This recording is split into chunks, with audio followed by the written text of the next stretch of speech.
Bagaimana amalan agar cepat melunasi hutang atau memperbaiki rezeki yang lagi seret? Renungkan sabda Nabi kita SAW. Man akhadha amwalan nas. Barang siapa yang mengambil harta manusia. Artinya manusia itu menyerahkan hartanya kepada kita. Dalam konteks hutang dan muamalah. Yuridu ada'aha. Dan dengan niat tekad dia ingin mengembalikan harta tersebut. Adallahu anhu. Allah akan membayarkannya untuk dia.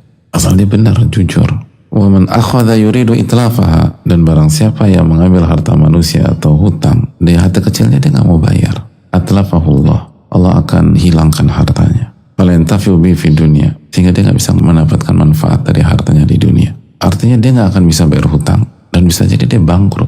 Lisu ini niyatihi, karena niatnya buruk.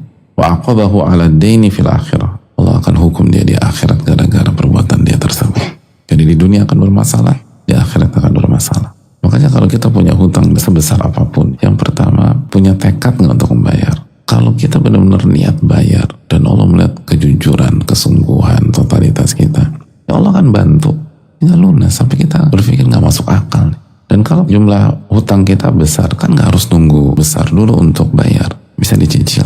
Tapi income saya sekian, bisa cari side job, jual aset, atau paling nggak report lah, jangan nunggu ditagih baru datang. Atau waktu pembayaran jatuh tempo ngilang, jangan diam-diam aja. Kenapa dia bisa nggak ditagih? Allah maha melihat. Ketika kita nggak ada niat bayar, Allah Subhanahu Wa Taala akan hancurkan harta kita. Orang yang ngutang tapi ngilang nggak bayar, keluarganya mayoritas berantakan. Nanti bisnisnya hancur, keluarganya porak-poranda, ribut sama anak lah. Karena ini hak manusia. Belum lagi kalau disumpahin sama yang memberikan hutang, karena kan terzolimi. Dua orang yang terzolimi diijabah sama Allah, dan di akhirat kita akan dihukum karena kita nggak bayar hutang, dan hutang panjang hadir. Bahkan kita tahu mati syahid saja nggak bisa menyelesaikan masalah hutang. Hutang harus dibayar, karena nggak ada ceritanya uang dibawa kabur orang tuh, nggak ada. Dia akan bayar di dunia atau di akhirat. Dan jangan sampai kita bayar di akhirat, karena kalau kita bayar di akhirat bukan pakai rupiah, pakai pahala. Udah pahala segini-gininya kita bayar pakai pahala.